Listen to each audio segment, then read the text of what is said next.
Hey everybody, this is Trish, and I am fighting with the light right now. So I'm going to wait for another couple of seconds to see if people want to jump on. Again, this is impromptu, and I understand that it's a crazy time. Trying to, it's bright in my eyeballs. All right. I actually was going to do a video yesterday on ascension symptoms, but I actually got hit with some symptoms of all this crazy twin flame journey stuff, and doing a video just it just wasn't possible. It was really difficult yesterday, actually. So the emotional highs and lows of the twin flame journey are not to be underestimated. This is an emotional roller coaster. You feel this euphoria when you think about your twin flame. If you happen to see their name, if you happen to see a synchronicity with their name, or their or a number that you associate with them, and then when you don't hear from them, or you reach out to them and they don't respond, it is gut-wrenching. And so I just wanted to get on here really briefly and just mention to anyone going through all of this. Obviously you're in separation. I can't imagine you would be hurting this much. If you were in union, that would not be a good sign. But for twin flames in separation, it is very difficult to go through this journey, especially if you're the one who's awake, if you're the one who's fully on board with this journey and your partner is not. I recently reached out to my twin flame and I haven't heard from him. And this is the first time where I've reached out to him and I hoped for a response, but I didn't have this overwhelming, I really need him to respond. So I was kind of proud of myself of how far I've come in that regard. But then at the same time, it's, he still hasn't responded, and I'm disappointed, but I'm not distraught. Before, I would be all kinds of distraught over this. But now non-communication is just kind of the way it is. And so I have to make a point to, I send him love, and I send myself love, and I send our union love, because I'm still having dreams with both of us. I'm still having those connections through telepathy, through dreams. And I'm only hoping that he is having similar experiences, that he's getting the telepathy, that he's getting the love. I know he's getting it, but I'm hoping that he's waking up to what it is, that what he's feeling, this sudden burst of love, that it's about being on the life path, on the life purpose, on our soul purpose. And, I just wish he would hurry up so we could do this together. But if he doesn't wake up, or if he doesn't want to be in union with me for whatever reason, then I have to be okay with that. I know for me, there's only him. He is the only one for me. And if we never have union here in the physical, then that's okay. I am perfectly happy living my life and doing what I do without some other man in my life. I want my twin flame, I want my divine masculine to be the man in my life, but if he isn't, then there is no other man for me. And that's just the way it is.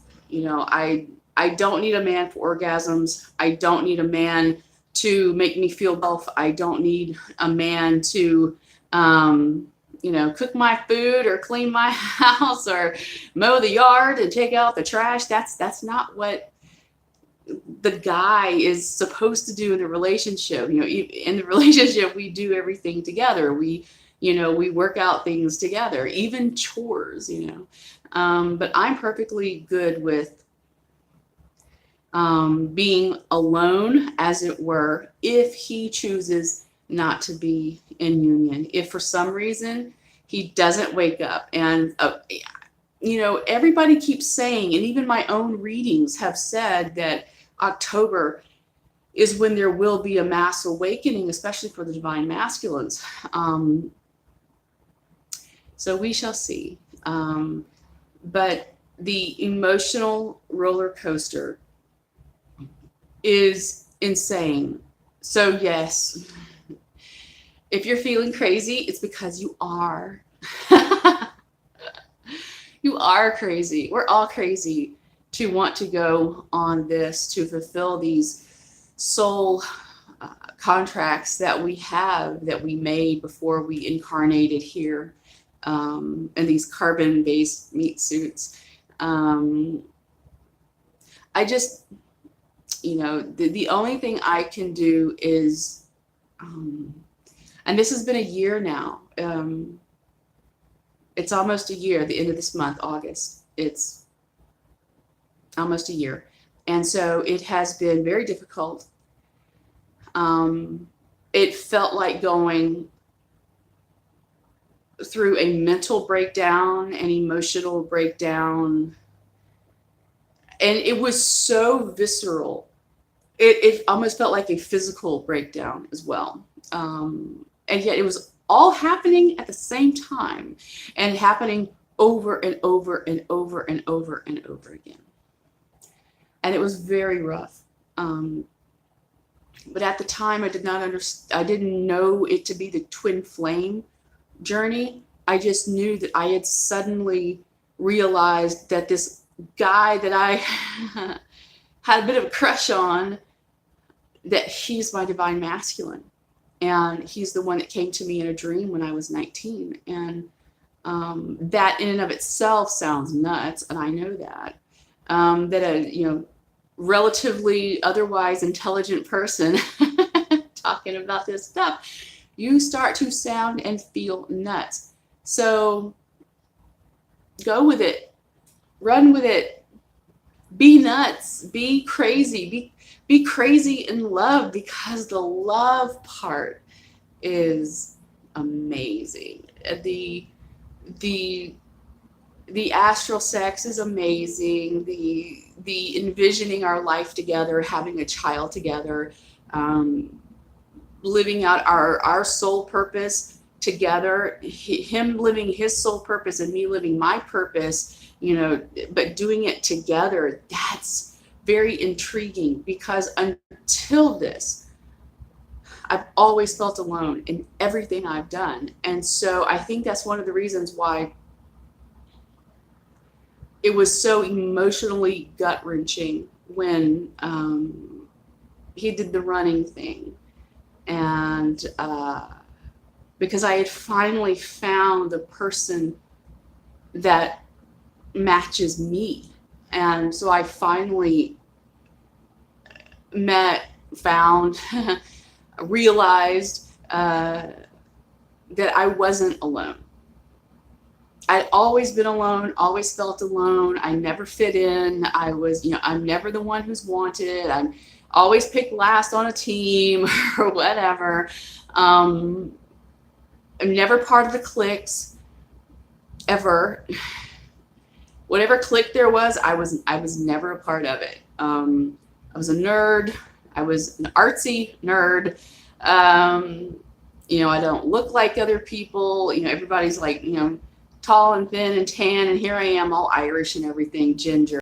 So I, you know, was, you know, made fun of because of my coloring and how I look and whatever. And so I have just never ever felt like I belonged until that night, that moment when I realized that this guy was my divine masculine.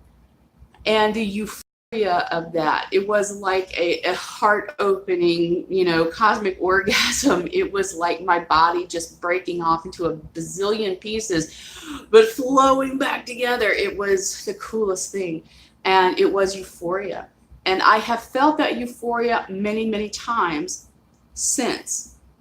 However, the lows, when you come off that euphoria and that roller coaster goes downward, it gets really dark. And that's why it's called the dark night of the soul. For the twin flame who is not awake to all of this, they're just going through some major crap in their life and they don't understand why or what. But for the awakened twin to know what's going on and why, and to still go through all of this purging. Purging. Oh, I got stories. And to go through all of this to get to the point of such deep depression that you are bordering on suicidal thoughts or even having suicidal thoughts. It is tough. And so, all I can say is that if you stick it out, if you hang in there, you can make it through. I don't know when or if you'll ever make it to union, but remember that the whole point of the twin flame union is about the inner growth. And you can't do your inner growth when you're pining away for your lover. You can't do your inner work when you have expectation of the outcome. We all want the outcome of a union, but when you have that really intense expectation, you're actually pushing yourself away from getting what you want, which is, this is the basic law of attraction. When you're focusing on what you don't have, you're going to keep bringing not having it into your reality. So anyway, ride the waves of the emotions, hang in there, do your work, and focus on you and what your life goals are, your life purpose. Your life purpose may be completely different now that you know that you're a twin flame. Your life and the path that you take from here on out could be completely different. For me, I'm an artist activist. I'm a human rights activist. I work for human rights through the arts. And so human rights is absolutely about unity consciousness, as I can see that. And then I still use my artistic abilities as a writer, a singer, a composer to kind of, create projects that promote human rights awareness and tolerance, and to use a twin flame term, a light worker term of unity consciousness. So focus on you, focus on your path, focus on doing what you're supposed to do. And as you do that, you will actually lessen some of these, I don't want to say bipolar, but these extremes of emotions. And you can pull it in just a little bit. And take it day by day, sometimes hour by hour, even minute by minute, especially when you're in the dark stuff. When you're going through the dark night of the soul, it can be minute by minute, and that is okay. Stay in the now. Stay right here in the now. And now stay in this now. Now stay in this now. And you keep doing that until you have made it to a point where you can just breathe and release all of that. Keep breathing and stay in this now. Keep breathing and stay in this now. Keep breathing, stay in this now, and you'll make it through. And when you're in the euphoria part of things, just go ahead and Ian, I know I'm crazy. I'm an artist. This is not new. Hey, down under. But this roller coaster of emotions will be, it will feel like an emotional breakdown, a mental breakdown, a spiritual breakdown, even a physical breakdown happening all at the same time. And it's intense. It is, I don't want to say insane, but it is. That's what you feel when you're going through this spiritual awakening, this finding yourself and finding your purpose, when you're getting rid of the bullshit, or the restrictions of everyone telling you how to live your life and who you should be and what you should be, and these rules and regulations that just don't apply to you, don't apply to me. Other people can have those rules, and that's fine. Some people like rules. I'm not one of those people. And so really breaking free of rules and regs, it can be tough, but just stay in the moment, breathe, keep your breathing going. And when things get really tough, just focus on now. Don't think about the past. Don't think about the future. Just think about now and keep breathing. And as you exhale, just release negativity, release anything that you feel is overwhelming you. Just release it. Say, this is not mine. I don't want it. Take it off of me. But just take it one moment at a time. And when you're in the euphoric moments, just focus on how good that feels.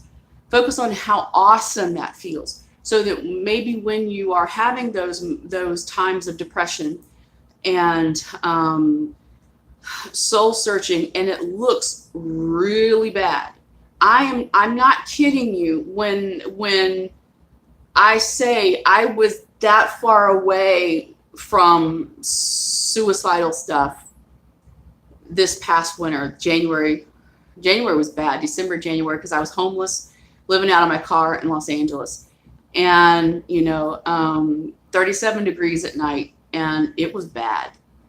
And if I had had access to something like a pill, like a cyanide or whatever, I just might have taken it.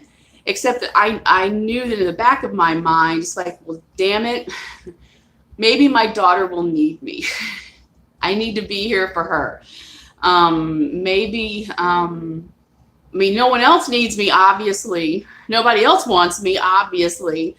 But it was tough. And I just had to focus on, you know what? If I were to kill myself now, then I'm just going to rack up karma that I'm going to have to go through all this bullshit again. And I do not want to go through this again. I don't want to go through this in the next lifetime. So damn it, I'm going to have to figure this shit out. It was bad. And I'm certainly not laughing at anybody who has those thoughts. But let me tell you, I was having those thoughts. I was having those thoughts at 2 a.m., 3 a.m. It was bad. And I just had to focus on, like, there's got to be something better than this. And the better stuff is on its way. The better stuff may not be here now, but it's on its way. And so if I can just stay here now and make it through now, then I will eventually get there. Because when you stack enough now moments, eventually you're going to be there eventually. So it's like, hey, I'm just making it through now. I can't deal with even last minute. I can't deal with the minute from now, but I can deal with now. And that's how I got through those long, cold nights. And hey, oh, thanks, Ian. And yeah, well, I know you're a mental health professional, so I'm actually kind of scared to talk about this with you on my on my channel right now. But when you try to fix your life when you're in those depressed moments, that just makes it worse. Don't try to do that. It's like, you literally have to, if you can take it day by day, which is what most people, just take it one day at a time. Sometimes that day is the longest, most interminable 24 hours imaginable. And you have to break it down hour by hour or minute by minute. And fucking damn, take it second by second if you need to. It's just, you have to do what is best for you. And for those of you who know me as an activist of body autonomy, I put suicide in that realm, actually. Whether it's assisted suicide because you have an illness, or you have the right to do to your body, with your body, whatever you want. But I just figure if you are in a physical body, then you have a purpose. You're here for a reason. And maybe you haven't found that reason yet. And maybe you just need enough of these moments where you focus on the now and exhale, release what isn't working for you. It's like if you do tarot cards, it's like the Eight of Cups card, and abandoning a path. You let go of whatever does not serve you. If it's not for your highest good, you let it go. And that could be family, it could be friends, it could be a job, it could be a bad relationship. It could be a lot of different things. But ultimately, you have to do what is best for you. And for me, I've never fit in. Like I was saying earlier, I've never fit in. I've always pretty much been alone. I've never been the one who was wanted. And so it's like, well, nobody wants me. I'm like, well, that's really not different from the rest of my life. So, let me see. Oh, wow. Yeah, but again, I believe in a person's right to body autonomy, but I also believe that, most of us still have things that we need to do. And for me, with reincarnation and the belief in reincarnation, I'm like, damn, I don't want to go through this another lifetime. So I'm going to stick it out. I'm going to do what I can here this time around. So hey, Ian, feel free to, make any more comments for people. I don't want it to seem like this is a real downer, but when you're going through this process, the twin flame awakening, this twin flame process, it is about awakening to your life purpose and following your life purpose. It's about doing the inner work. It's about releasing whatever obligations you have to other people's expectations and other people's ideas of who you should be and what you should be. And you live and do and follow your dreams and your goals and your purpose. And that's not always easy. In fact, it's usually really difficult. So anyway, I didn't mean for this video to go on this long. The roller coaster evens out eventually. You will find a happy medium. To my twin flame, dude, you need to email me. You need to contact me. Damn it. But and again, if he never does, if we never come into union, that's okay. I mean, I still see, I have dreams where I'm holding our baby. He's a boy who's intact, of course. And so I can see that there's a whole lot for us to do together. But if he doesn't want that, I can't make him want that. So I have to work on me.